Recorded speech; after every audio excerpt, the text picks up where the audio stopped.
Hi guys, welcome back to another video, and today we'll be looking at the Logitech G29 racing wheel, which I've had since 2017. The G29 replaced the G27 racing wheel back in 2015, and its successor is the G923, which was launched in 2020. However, since its release, the G29 has been a really popular wheel, but 7 years since its release, is the G29 still worth it? Since Logitech's newer G923 came out, together with other direct drive wheels and belt driven wheels. So I'll take you through the design, its positives and negatives, and my final thoughts on whether it's still worth getting. But before I begin, if you're new to the channel, hope you can support me by subscribing and hitting the bell icon to get notified of my next release. And also leave me a comment on what you think of the G29 and if this video has helped in deciding on whether to buy it or not. Now let's get started. The G29 is compatible with the PS3, PS4, PS5 and even a PC. The wheel comes with floor pedals that include an accelerator, brake and clutch. The shifter doesn't come with the wheel and pedals, and you'll need to buy this separately. However, there are some deals out there where you can buy both together at a cheaper price. The price of the G29 varies from anywhere between £250 up to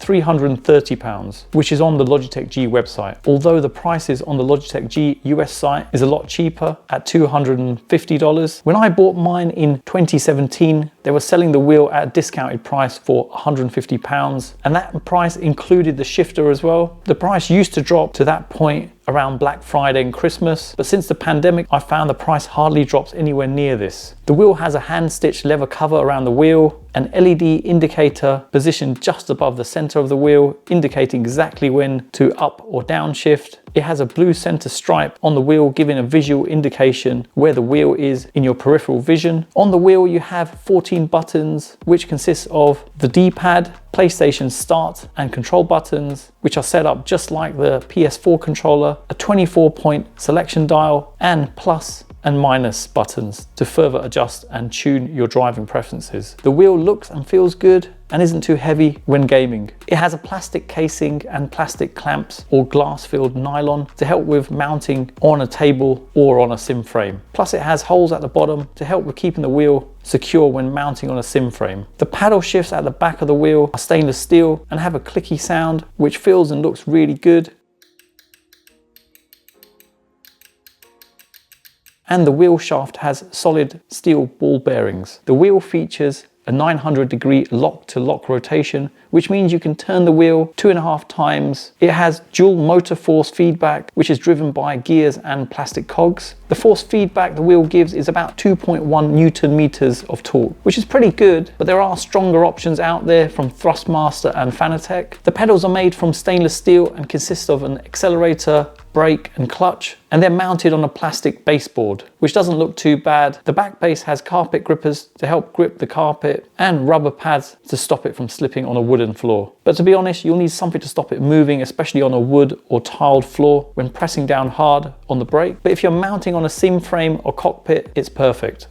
The accelerator, clutch and non-linear brake feels good, which means the amount of throttle or clutch you give is based off the distance the pedal has traveled and not the amount of force, which is what load cell does. The brake has an extra piece of rubber and the spring is a lot stiffer, so the first 50% feels pretty easy, but once you get past this, it does get a lot stiffer and you do need to use a lot more force. You can buy the shifter separately, but you don't have to, as you do have paddle shifts on the wheel. The shifter is compatible with not just the G29, but also with the Logitech G920 and the G923 wheels. It comes in a H pattern and has a solid steel gear shaft. The knob and boot is covered with hand-stitched leather and has clamps to mount it on a table, plus holes at the bottom to mount on a sim frame. Mounting the wheel is pretty simple, as it has desk clamps to mount on a desk, and you can also remove these bits from the clamp to help mount on a thicker table. It can fit tables up to a maximum thickness of 5 centimeters. There's holes underneath the wheelbase to allow you to mount it on a sim frame, and you've got the same on the pedals too. I've mounted mine on my Track Racer TR8 sim cockpit, but I've also mounted these on my GT Omega sim frame, Next Level Racing sim cockpit, and Next Level Racing foldable sim frame, and I've had no issues with mounting on any of these. It's fine to use on a desk, but really for the best experience, it's worth getting a sim frame, as it allows you to bolt on the accessories, avoiding a situation where it could potentially come off. And in addition, it provides more of a sturdy area to game at. Once mounted, it's definitely worth keeping the cables nice and tidy so they don't get in your way. I generally use these Velcro straps from Envisioned, as they're long enough to use against a sim frame too. There's a number of games which support force feedback on the G29. I'll include a link in the description if you're wondering which ones are supported.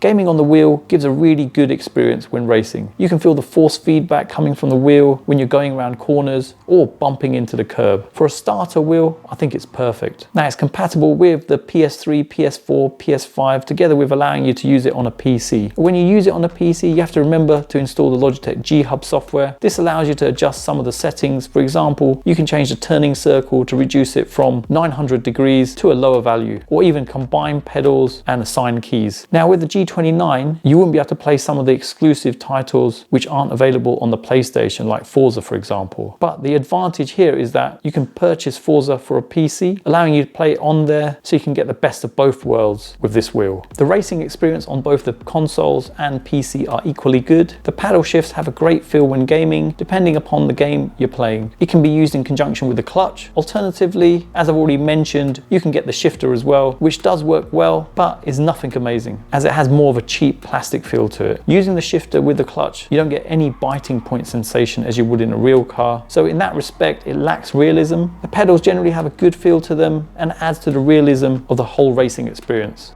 Positives wise, it's a great starter wheel if you're new to sim racing and wanting to give it a go without spending too much money. Torque levels are good on here for a budget wheel, so a great option for kids. Price wise, it's the cheapest force feedback wheel currently on the market in comparison to Thrustmaster's belt driven wheels and Fanatec's direct drive wheels. But just to note, both Thrustmaster and Fanatec give a better force feedback experience as they don't use cogs or gears. And it's great to see the G29 works on the PS5 too. Negatives wise, in my opinion, the biggest negative has to be the pedals, especially with the brake pedal, as the brake pedal is potentiometer based, which means it measures the amount you want to brake based on how much the pedals traveled, which isn't accurate to how a real car feels, as in a real car and the higher end racing wheels, the load cell pedal braking is measured by the amount of force you lay down on the pedal. This means the brake pedal will feel unrealistic compared to a real car or a high-end wheel and pedal setup. The force feedback isn't that great in comparison to Thrustmaster and Fanatec's offerings, and can feel a bit jerky together with being noisy at times. With the cogs and gears being plastic in the wheel, this doesn't give a realistic immersive experience compared to its competitors, and after prolonged usage it does feel like the cogs and gears wear down slightly. The red dial that they say allows you to set traction control, I found that you can never get it to perfectly go where you want it. So really the dial is pretty much for looks on the wheel. It's not precise and you don't get a good feel of how much you are dialing up or down. So is the G29 worth it? Well, if you're new to sim racing and want to give it a try, it's the perfect starter wheel, coming in at the budget end of the market. So in my opinion, I still feel it's worth it. So there you have it, you made it to an end of another video, and if you're still here, drop me a G29 in the comments and let me know what you think of it. I've included details in the description for all the items I've shown today, including purchasing links, together with a link listing compatible games. And here's a couple of other videos which you may be interested in. If you're new to the channel, hope you can support me by subscribing and hitting the bell icon to be notified of my next release. You can also follow me on Instagram, Facebook, Twitter and TikTok. Thanks for viewing and see you in the next one.